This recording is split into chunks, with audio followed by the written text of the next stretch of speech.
What's up, guys? It's another Friday, so I'm here to bring you another series review. This one is going to be on the anime slash manga Fullmetal Alchemist Brotherhood. Actually, it's called Brotherhood in the anime, but in the manga it's just Fullmetal Alchemist. There is another anime called Fullmetal Alchemist, but that one has its own agenda and it doesn't really follow the manga too much. So this one tries to stay as close to the manga as it possibly can. So the story is about brothers named Alphonse and Edward Elric.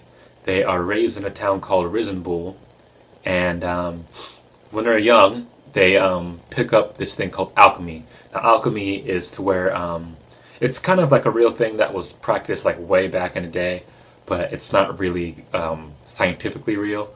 But in this series, it's considered like a science. So what they do is they can draw these transmutation circles, which it's like a circle that has this weird design in the middle, and they're able to pretty much transform whatever they have around them to become whatever they want. So they can draw a transmutation circle on the ground and make the cement rise, or create a sword out of the cement, or do a whole bunch of crazy stuff. They can, there's certain different alchemists. One, Mustang, he's a state alchemist. He can control fire. So he has this glove, and when he snaps his fingers, it creates a spark. He has these gloves that have these same stuff that they use for matches. So he snaps his finger, creates a spark, and then he's able to take that spark and control it into fire however he wants to. There's another guy who can control water and steam and freeze water and stuff like that. So there's many different uses for it. So they pick this up at a young age. Their father is a renowned alchemist, and but at an early age also their mother dies. Their mother Trisha, who raised them until they were probably around like 5 or 6 years old, and then they are raised by the Rockbells, who are a family friend. And they also create automail, which is like body limbs, but made from metal.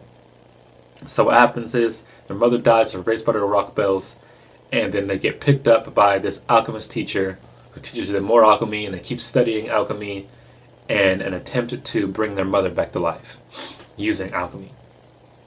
But there is this thing called a law of equivalent exchange, and every time you use alchemy, there has to be something that, you know, is taken away. So if you use alchemy on metal and turn it into something, it uses the metal, right? So the metal doesn't stay there, it doesn't just replenish itself. Something has to give you something in order to use it, obviously. So it's kind of like karma, you know. Something happens and then the equivalent, you know, of something else happens to them. It's kind of like that. So what happens is when they try to bring back their mother, they get their body parts taken. Edward loses his arm and his leg, and Alphonse loses his whole body. But luckily, Edward knows enough alchemy that he can transfer his soul to this suit of armor that they had in their house. It's this giant, like, medieval time looking suit of armor, and he's able to draw a seal and put his soul into that suit of armor. So his brother doesn't have a body anymore, Alphonse. It's just the suit of armor, and you see that at the very beginning of the anime. So Edward gets automail for his arm and leg, and once the state alchemists hear about this, they come and visit, and they tell them, you guys are obviously, you know, really great at alchemy for your age. Like, it's super crazy how good they are. So they offer them to become state alchemists, and in that Colonel Mustang is the one that goes and visits them to invite them to become state alchemists, and he uses the excuse that if you guys become state alchemists, you can use all of our information that we have in our army, and maybe eventually find a way of getting the Philosopher's Stone and getting your bodies back.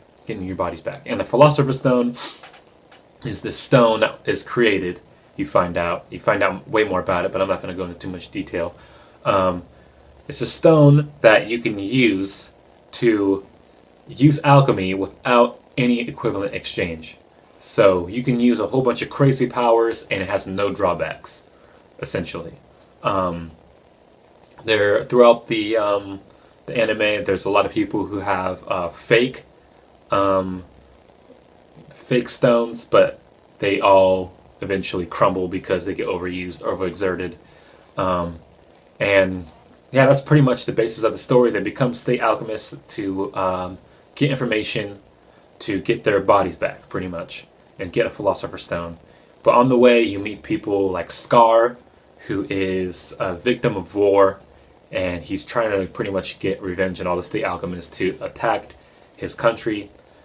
He's pretty much just a badass, and it's very hard for Elric and Alphonse to kill him, or Edward and Alphonse to kill him. And then you meet the 7 sins, but they're homunculi, which are they're people, pretty much created by the Philosopher's Stone. Their heart is a Philosopher's Stone, and they embody each of the 7 deadly sins, which is greed, gluttony, wrath, sloth, lust, envy, and pride. Each one is pretty much immortal. In order to kill them, you have to destroy their Philosopher's Stone. But if you don't do that, you can literally just cut off their arm and it'll just grow back. So, yeah, they're pretty crazy. But yeah, you pretty much see them throughout the whole story. They're a part of it. And on the journey to where they try to get the Philosopher's Stone, you find out all this crazy information. Like, once you get to episode, like, 12, this is the most intense anime I've ever watched, and you cannot stop watching it. I highly suggest everyone to watch this, even if you're not in anime. The story is really, really good. I wouldn't be surprised if they actually turn this into a movie. If they turn this into a movie series, this is how good this is. It's realistic. It could be done. If they did this like in 5 or 6 movies, I feel like it could really give it justice, and it could really be successful. Like, this is one of the few that could actually pull this off. There's not very many. I couldn't even tell you another one that I really think that could pull it off as well as this one does. But yeah, story really great. The animation's really great. Action is really good. All the characters are really believable. And they do give a good background on all the characters. A lot of main characters that you think are protected end up dying, which is really awesome, because like you would think, like with anime, like they how some animes or mangas take it easy on the killing, or they'll bring people back to life. This does not do that. It's almost on the same level as Attack on Titan, to where they kill people off. Not as much, but they definitely do get rid of some big, main, important characters. But yeah, I highly suggest you go watch this. Out of 10, I give this series a 10 out of 10. It's that good. Yeah, if you guys have seen this, let me know what you guys think about the series in the comments down below. Make sure to like the video. Give me suggestions also in the comments down below. There'll also be a full written review on this at the website at #nerdswag.com. It's kind of confusing to say. #nerdswag.com. There'll be a full written review on the series, also with the video link that I'm giving you right now. And I also have links to the manga and the episodes, to where if you like this series, you can go ahead and start watching it if you like what I wrote about it. But yeah, make sure to like down in the like button down below, subscribe to Nerd Swag, and until next time, you guys, peace.